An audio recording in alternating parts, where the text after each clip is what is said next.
Bonjour, ça faisait un moment, hein. Avec le contexte actuel, je pense que c'était une bonne chose de refaire une petite vidéo. On va parler de l'effondrement de la majorité et du parti La République En Marche, qui est en train totalement de se casser la gueule après seulement 2 ans et demi d'existence. Tout ça, évidemment, est très grave pour la stabilité du pays en France.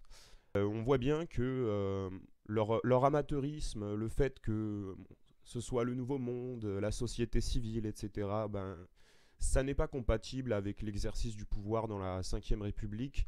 Les ministres sont des incapables, mais les députés sont aussi des incapables. On peut évidemment occulter pour le moment l'affaire Griveaux, mais je vais en parler un petit peu plus tard. Mais depuis le mois de janvier, les polémiques s'enchaînent à l'égard de la majorité. Depuis 3 semaines, on ne passe pas un seul jour sans avoir une polémique qui vient frapper la majorité. On se demande comment vraiment Macron va faire pour tenir jusqu'en 2022, hein, sans mettre en place l'État autoritaire qui est en train de se dessiner. Évidemment, tout ça, on va y revenir après.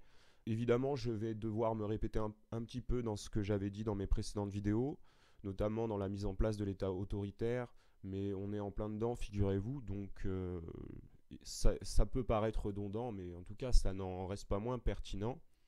L'amateurisme des membres de la majorité et leur méconnaissance absolue de ce qu'est la politique et l'exercice du pouvoir, c'est évidemment ce qui est en train de se retourner contre la Macronie. Cette Macronie qui est sortie de rien d'un coup de baguette magique, grâce à des campagnes de presse dans Paris Match, dans Le Monde, etc. Et évidemment à BFM TV. Cette Macronie, évidemment, ben, 2 ans plus tard, elle se retrouve dans une mer de noir. Elle se retrouve dans une mer de noir.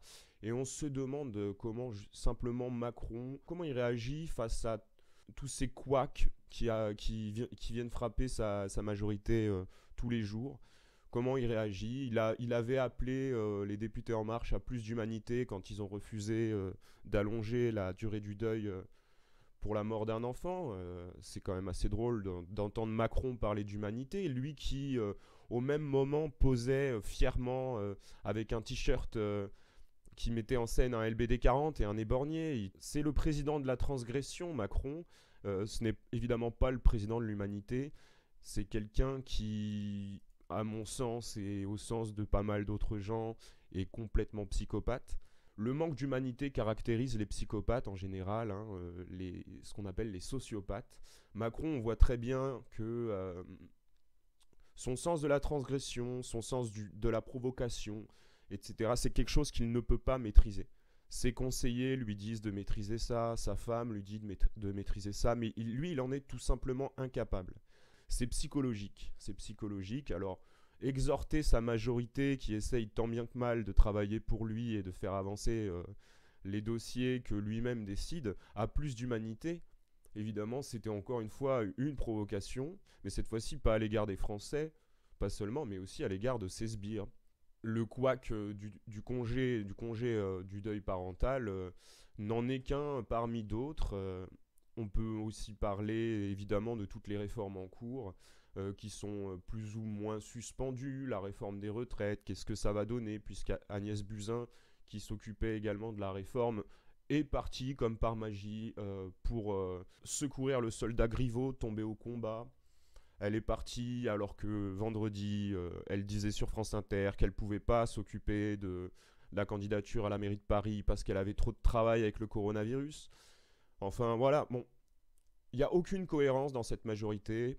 Notre amie Agnès Buzyn, pour moi, elle était complètement dépassée hein, par l'action de ces différents ministères. Alors que ce soit au niveau de la santé, parce qu'il y a la crise de l'hôpital qui dure depuis quand même au moins 3 ans et qu'elle devait gérer, on s'entend bien qu'elle n'a rien fait pour gérer, mais de toute manière, c'est pas elle qui décide. Il y a aussi donc tout ce qui touche à la solidarité, qui fait aussi partie de ses portefeuilles ministériels, et dont la réforme des retraites qui patine, qui devait passer très vite selon Macron, mais qui est complètement retardée. retardé grâce au Conseil d'État qui a retoqué le projet de loi, alors que bon, on nous a expliqué pendant des années que Delvoye, c'était un expert des dossiers un expert de la réforme des retraites. Et au final, Delvoye nous a pondu une réforme qui est complètement débile, qui ne fonctionne pas. Alors même le Conseil d'État a été saisi de l'affaire et participe au blocage parlementaire de la réforme des retraites, auquel également participent un certain nombre de députés de l'opposition en mettant des amendements pour retarder un petit peu le vote de projet de loi. Donc, couac en couac, dans le contexte actuel, la réforme des retraites, elle s'oppose aussi toujours à la vindicte populaire, puisque malgré évidemment toutes les manipulations médiatiques qu'on nous fait avaler tous les jours, le mouvement contre la réforme existe toujours, il existe toujours bel et bien, et puis je pense qu'on n'est plus vraiment dans un contexte de lutte uniquement contre la réforme, mais les différents acteurs, les différentes corporations qui se sont engagées dans le combat contre la réforme aujourd'hui sont en train de rentrer dans une lutte un petit peu plus globale à l'égard de la Macronie et des institutions comme les Gilets jaunes l'avaient fait avant. D'ailleurs, c'est pareil, le mouvement des Gilets jaunes n'est toujours pas mort, même si les chiffres de samedi évidemment sont très petits. Le mouvement des Gilets jaunes n'est pas mort, mais le gouvernement a trouvé au final le meilleur moyen de faire croire que le mouvement des Gilets jaunes est mort, c'est en interdisant depuis 2 semaines systématiquement toutes les manifestations du samedi. Alors c'est drôle d'entendre des journalistes ensuite dire que les Gilets jaunes c'est fini, on les voit plus, ils sont plus que 500 dans les rues, etc. Bah oui, excusez-moi, mais si la manif elle est interdite et qu'on risque quand même presque sa vie, ou en tout cas l'intégrité de son corps à aller dans une manif interdite, excusez-moi s'il y a des gens auxquels ça fait peur.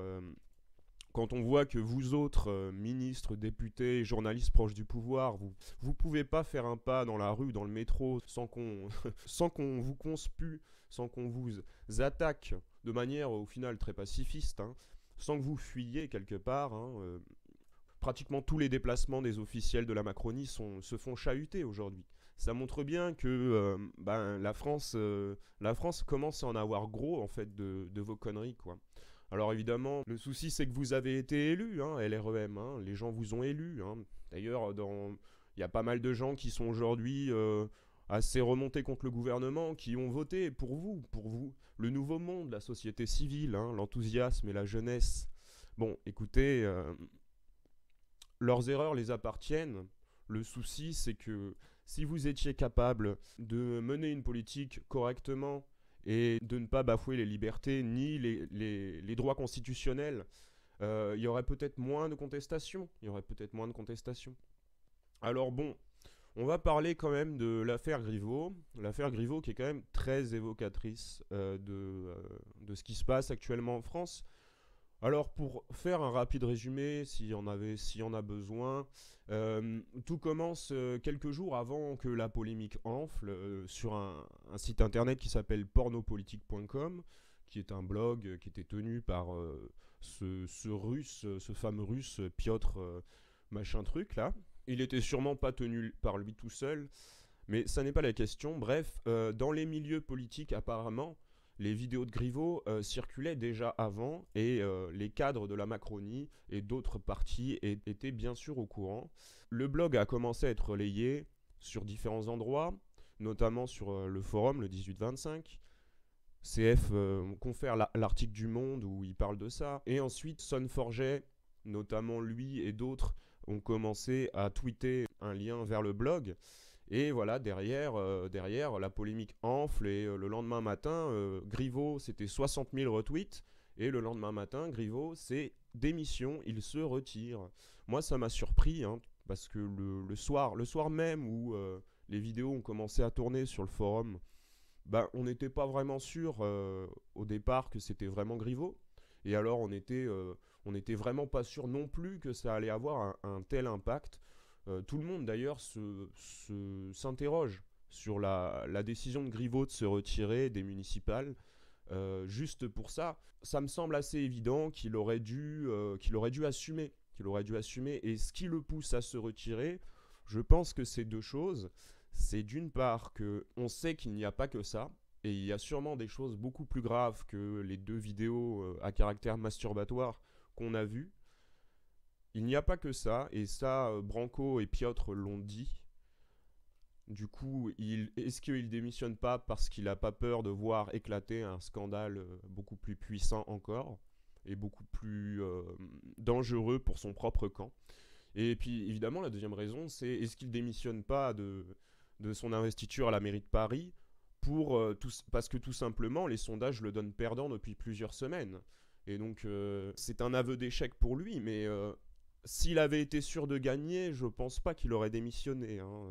En tout cas, cette affaire montre aussi, derrière, que le petit cercle politico-médiatique, le petit cercle dominant, derrière, c'est soudé comme un seul homme, hein, avec des soutiens alors assez rigolos comme ceux de Le Pen ou Mélenchon. Alors derrière, on a parlé d'atteinte à la vie privée, voire même d'atteinte à la démocratie. On a commencé à remettre en cause les réseaux sociaux. Alors c'est quand même très drôle. D'ailleurs, au journal de 20h, le vendredi soir, j'ai vu Delahousse sur France 2 qui ouvre son journal en parlant directement des réseaux sociaux.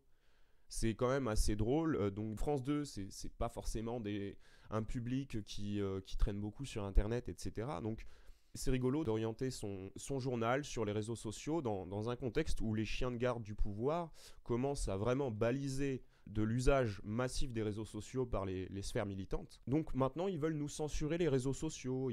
Déjà qu'ils veulent nous censurer Internet tout court avec la loi Avia. Ils veulent justement le secret des affaires. Ils veulent limiter le travail des journalistes d'investigation. Les réseaux sociaux sont un endroit de contre-pouvoir et qui ont un impact très fort dans la vie des gens, notamment au niveau de l'information, puisque l'information étant contrôlée dans les médias dominants, et ben sur les réseaux sociaux, elle ne l'est pas, et on peut donc avoir accès à énormément d'informations qui auraient été manipulées autrement. On peut donner plein d'exemples, hein, on peut donner vraiment plein d'exemples. Par exemple, l'affaire Benalla, hein, il n'y aurait pas d'affaire Benalla sans les réseaux sociaux, il n'y aurait pas d'affaire de Rugy, il n'y aurait pas d'affaire Ferrand, il n'y aurait pas de... Bref, on peut faire une longue liste et on voit bien que si Twitter et Facebook, etc., ou JVC, ou je sais pas, ou je sais quel autre site étaient contrôlés, la Pravda médiatique française serait bien plus à l'aise pour manipuler l'opinion comme elle essaye de le faire depuis quand même l'arrivée de Macron en campagne, où il y avait déjà une espèce de fabrique de l'opinion qui était complètement transparente, hein, pour ceux en tout cas qui savent la lire. Mais après, c'est vrai que une majorité des Français s'est fait avoir, et aujourd'hui, cette majorité des Français commence à y voir beaucoup plus clair, et on comprend bien le danger pour ces éditorialistes et ces hommes politiques qui sont corrompus jusqu'à l'os, qui font partie exactement du même monde, et dont les intérêts sont exactement les mêmes. Ils savent très bien que dans un climat pareil en France, quand Macron va quitter le pouvoir, ils savent très bien ce qui va leur arriver. Il va y avoir des jugements, des tribunaux. Hein, je ne parle pas d'épuration, hein, parce que bon, évidemment, ça c'est une peur qu'on voit assez facilement dans les interventions de la plupart des chiens de garde du système. Ils ont peur, hein, de se faire tondre comme à la Libération, hein, ou pire, hein, décapité comme à la Terreur. Mais non, mais la place de certains sera en prison, et sûrement pas sur une guillotine, je pense. Et évidemment, ils ont peur parce qu'ils ont défendu corps et âme un système qui broie les individus. Ils savent très bien que tout a une fin.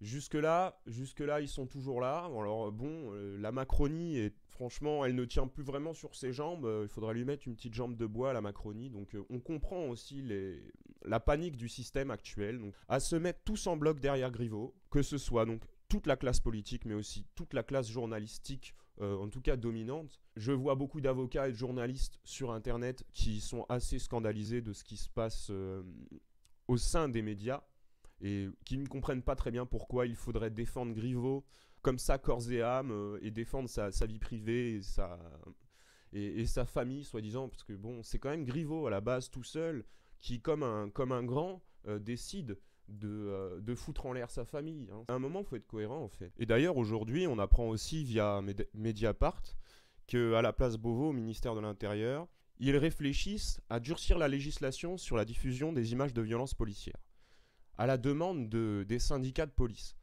Bon, alors, Déjà, premièrement, c'est bien de voir un gouvernement qui écoute des syndicats, même si c'est ceux de la police, hein, et qu'on connaît bien, pour leur inhumanité et puis aussi pour leur tentative toujours de mentir, de manipuler. À chaque fois qu'il y a des problèmes avec la police, les syndicats font bloc derrière et inventent des versions complètement fantasmagoriques. Et c'est à chaque fois grâce à un truc qu'on arrive à retrouver la vérité dans tout ça, c'est les vidéos. Le nombre de vidéos mettant en cause la police et illustrant bien la dérive totale de la police en France, depuis que Castaner est ministre, le nombre de vidéos est absolument faramineux si on les compile tous. Je sais pas, on pourrait faire des films de 24 heures ou 48 heures.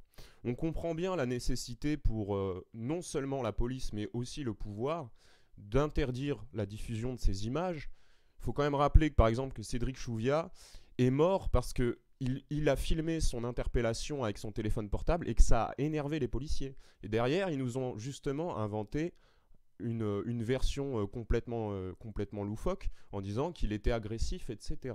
Évidemment, si on peut plus diffuser les images de violences policières et si on peut même plus les regarder, là, évidemment, on ne sera plus vraiment dans un état de droit. Alors, déjà, ils remettent en cause l'anonymat sur Internet, ils remettent en cause les réseaux sociaux, ils remettent en cause le droit de s'informer. Si les journalistes faisaient correctement leur travail, et s'ils étaient vraiment impartiaux, on n'aurait pas besoin de Twitter, on n'aurait pas besoin de David Dufresne pour voir les violences policières, on n'aurait pas besoin de tout ça en fait. Si vous voulez qu'on arrête d'être actif sur Internet, eh ben offrez-nous de vrais médias. Et pour faire un petit point sur l'état du mouvement actuellement, le mouvement comme prévu a changé de forme.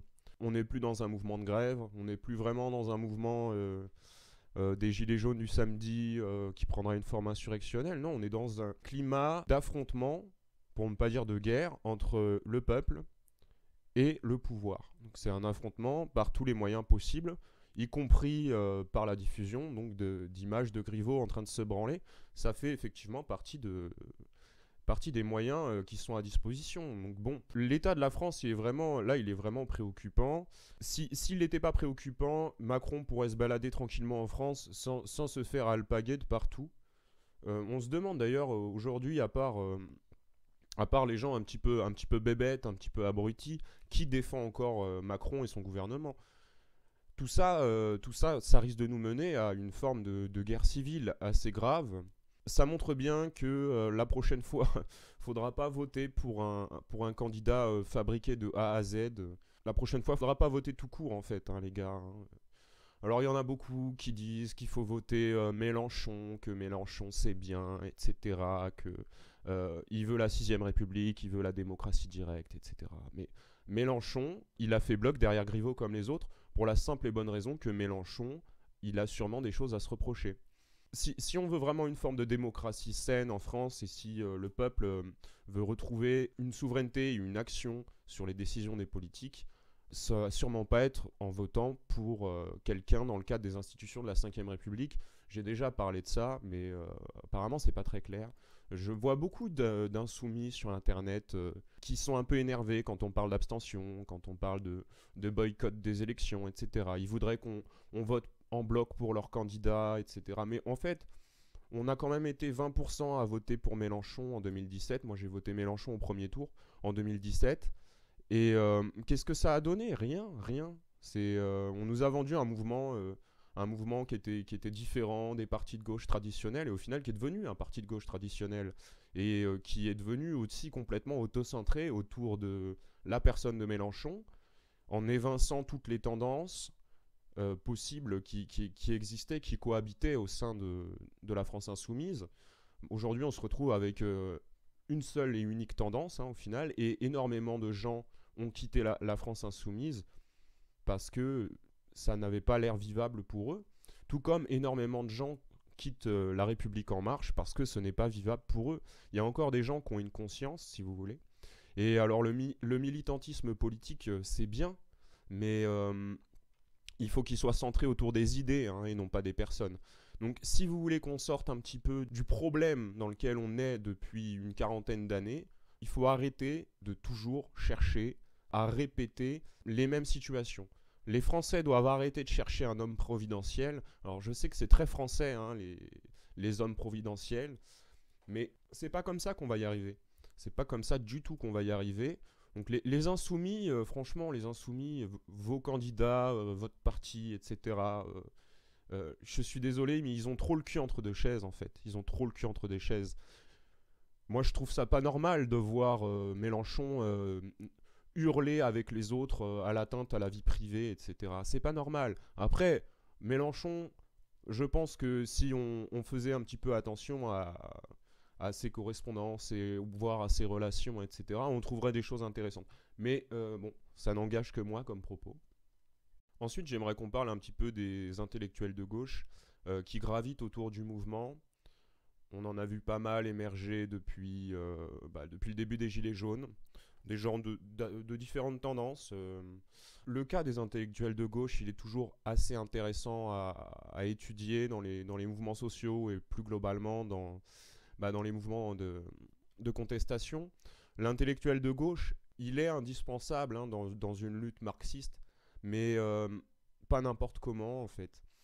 Quand je les écoute, les intellectuels de gauche, je mettrai 2-3 vidéos en description pour vous montrer. Quand je les écoute, je vois vraiment que la plupart sont vraiment décalés en fait. Hein.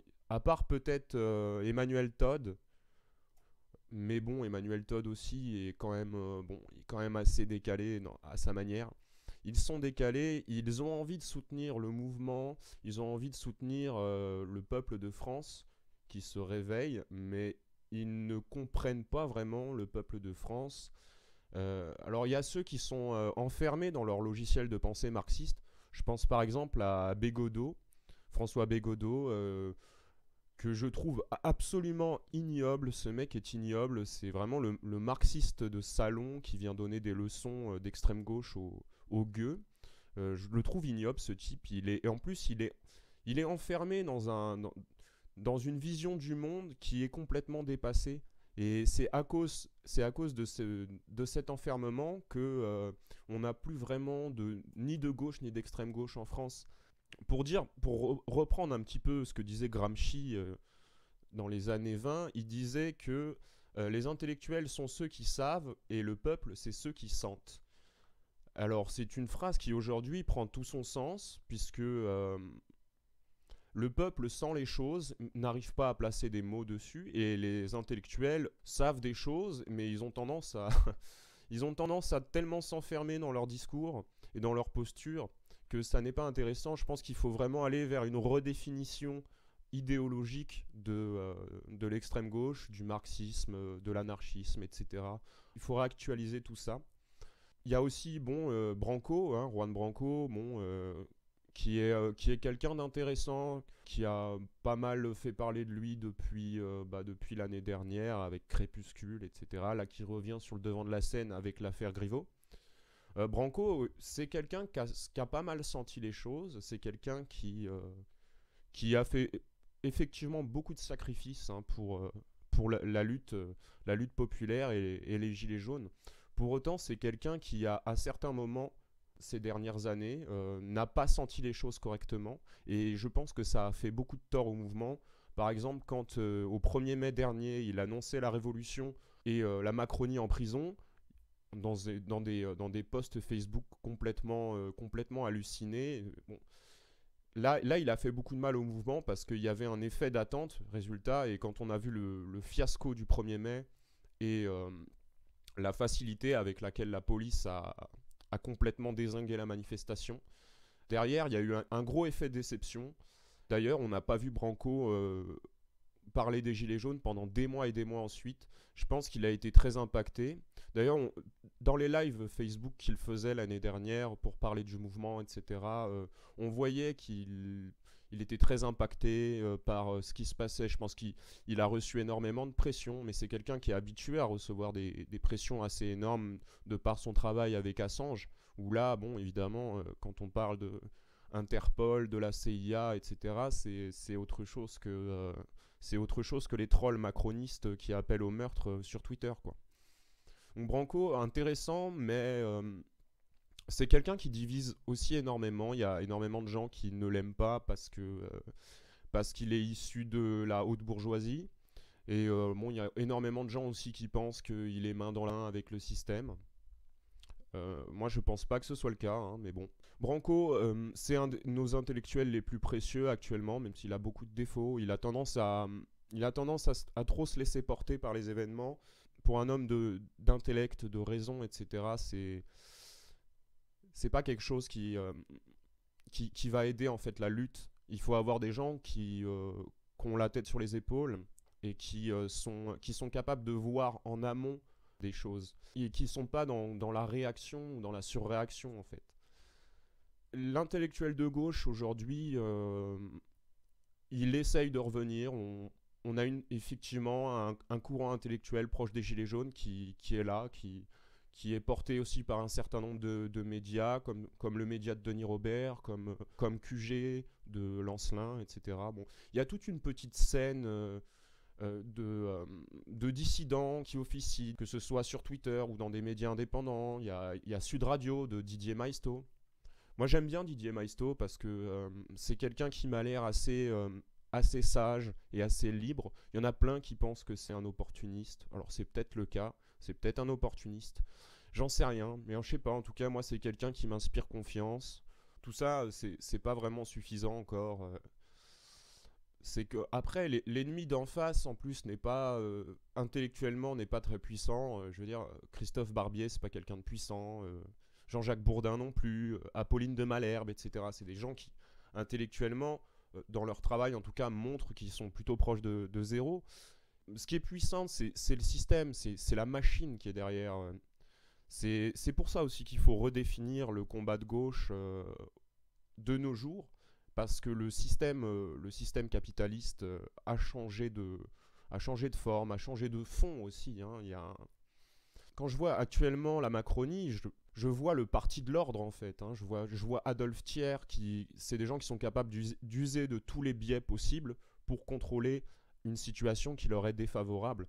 Donc face à ça, face à cette espèce de réactualisation du parti de l'ordre et d'un certain fascisme, hein, pour l'appeler comme ça par son nom, je pense qu'il faut aussi redéfinir nos propres définitions et nos propres modes d'action et nos propres modes de pensée pour qu'ils soient efficaces et pour pas qu'on serve simplement d'opposition contrôlable comme par exemple l'est l'extrême droite ou la droite de Zemmour par exemple, où c'est une opposition qui est très contrôlable puisque quand un sujet commence à trop faire chier le pouvoir, bah, qu'est-ce qu'on va faire? Bah, derrière, une petite polémique sur l'histoire, sur l'islam, sur voilà, les prénoms, etc. Bon, c'est ridicule. Donc la droite et l'extrême droite sont des mouvements contrôlables par l'opinion et par la politique et qui servent de toute façon d'épouvantail au pouvoir. Mais ça, on va pas revenir dessus parce que à peu près tout le monde a compris que l'extrême droite servait d'épouvantail pour que n'importe quel parti derrière qui soit adoubé par le système puisse atteindre l'Elysée. Et c'est à chaque fois ce qui s'est passé depuis 1981. Donc voilà, j'en ai à peu près terminé pour cette petite digression, encore une fois. Je sais pas quand je vais refaire une vidéo.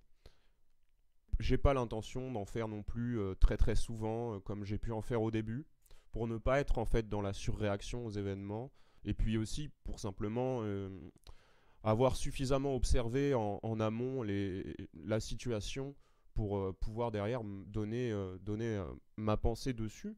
Alors je réagirai pas à chaque polémique ou à chaque fait divers qui peut se passer. Je reste un petit peu en embuscade pour les municipales, attendre de voir un petit peu ce qui va se passer, et la défaite assez évidente de La République En Marche au municipal, et voir un petit peu aussi comment le gouvernement va réagir à tout ça. Est-ce qu'on va avoir un remaniement ministériel, ce qui me semble assez plausible.